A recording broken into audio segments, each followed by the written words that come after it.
হরি ওম। সকলকে গীতা পাঠের এই অষ্টবিংশতিতম পর্বে অনেক অনেক স্বাগত। আজকে আমরা শ্রীমদ্ ভগবদ্ গীতার যে ২৮তম পর্ব, সেখানে আত্মতত্ত্ব বিষয়ক দুটি শ্লোক পড়ব। গীতার দ্বিতীয় অধ্যায় সাংখ্যযোগ ২৪ এবং ২৫ নম্বর শ্লোক। আমরা গতদিনই জেনেছিলাম যে এই আত্মাকে শস্ত্র দিয়ে ছেদন করা যায় না, অগ্নির দ্বারা দগ্ধ করা যায় না, জল দ্বারা সিঞ্চিত করা যায় না এবং বায়ুর দ্বারা শুষ্ক করা যায় না। আজকে আমরা আরও জানব সেই আত্মা বিষয়ে। কি বলা হচ্ছে? অচ্ছেদ্যোয়ম অদাহ্যোয়ম অক্লেদ্যো শস্য এব চ। অচ্ছেদ্যোয়ম অদাহ্যোয়ম অক্লেদ্যো শস্য এব চ। নিত্যঃ সর্বগতঃ স্থাণুঃ অচলোয়ম সনাতনঃ। নিত্যঃ সর্বগতঃ স্থাণুঃ অচলোয়ম সনাতনঃ। অয়ম, এই আত্মা, অচ্ছেদ্য অর্থাৎ ছেদন করা যায় না, বা এই আত্মা, এই পরমাত্মা, আত্মা কখনো ছিন্ন হন না। অদাহ্য অয়ম, একে দহন করা যায় না বা তিনি দগ্ধ হন না। অক্লেদ্যঃ অশস্যঃ অর্থাৎ অক্লেদ্যঃ কখনো তিনি সিঞ্চিত বা তাকে ভিজিয়ে দেওয়া যায় না। অশস্য অর্থাৎ তিনি শুষ্ক হন না। এই রকম আত্মার কথা আমরা গত শ্লোকেও জেনেছি। আজকে পরমাত্মারই বিশেষণ বলা হচ্ছে। অয়ম আত্মা অচ্ছেদ্যঃ, অয়ম আত্মা অদাহ্যঃ, অয়ম আত্মা অক্লেদ্যঃ, অয়ম আত্মা অশস্য এব চ। নিশ্চিত রূপে এরকম। কেমন তাহলে তিনি?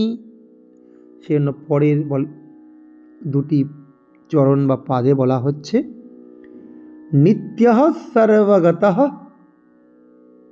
স্থাণুঃ, অর্থাৎ এই আত্মা হচ্ছে চিরস্থায়ী। নিত্য, চিরস্থায়ী। সর্বগতঃ অর্থাৎ সর্বব্যাপ্ত, আর স্থাণুঃ অর্থাৎ অপরিবর্তনশীল, পরিবর্তনীয় নন এই আত্মা।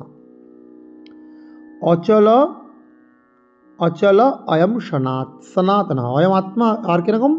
অচল, অর্থাৎ তিনি কখনোই বিচলিত হন না। আর সনাতন অর্থাৎ নিত্য, শাশ্বত, তার উৎপত্তিও নাই, বিনাশও নাই, এটাই বলা হচ্ছে।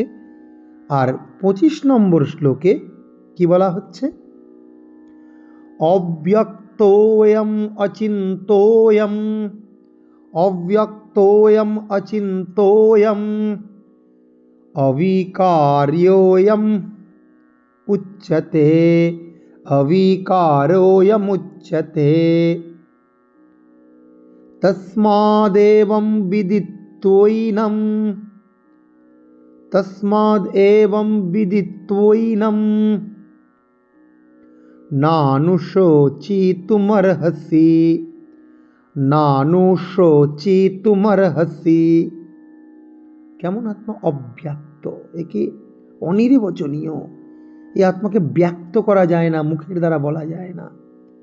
ঠাকুর শ্রী রামকৃষ্ণদেব কথামৃতে যেমন বলেছিলেন, ঈশ্বরচন্দ্র বিদ্যাসাগরের সঙ্গে সাক্ষাৎকালে ঠাকুর রামকৃষ্ণদেবকে জিজ্ঞেস করেছিলেন, ঈশ্বরচন্দ্র ব্রহ্ম কি? ঠাকুর বলেছে, এই পৃথিবীতে সমস্ত কিছু উচ্ছিষ্ট হয়ে গেছে, একমাত্র ব্রহ্ম নয়। অর্থাৎ ব্রহ্মকে মুখে বলা যায় না, অব্যক্ত অচিন্তয়ম। এই মনের দ্বারা বহু দূর আমরা চিন্তা করতে পারি, কিন্তু আত্মতত্ত্ব বিষয়ে চিন্তা করা অত্যন্ত কঠিন। এই আত্মতত্ত্ব উপলব্ধির বিষয়। ঠাকুর তাই কথামৃতে উদাহরণ দিকে বলছেন, কেমন না নুনের পুতুল সমুদ্র মাপতে গিয়েছিল, যেই না সমুদ্রে গেল বিলীন হয়ে গেল। অচিন্ত্য, চিন্তা করা যায় না। অবিকারীয়য়া মুচ্যতে, এবং অবিকারী, এই আত্মার কোনো বিকার নাই। এই দেহের যেমন শৈশব, কৈশোর, যৌবন, বার্ধক্য আছে, জরা আছে, রোগ ব্যাধির দ্বারা তার বিকার আছে। পৃথিবীতে সমস্ত উৎপন্ন বস্তুর বিনাশ প্রাপ্ত হয়, পরিবর্তন হয়, আত্মা কিন্তু কখনো বিনাশ প্রাপ্ত হয় না, অবিনাশী। তস্মাদেবং বিদিত্বৈনম, তাই আত্মাকে এই রূপে জেনে নানুশচিতুমর্হসি। কাকে বলছে? শ্রীকৃষ্ণ।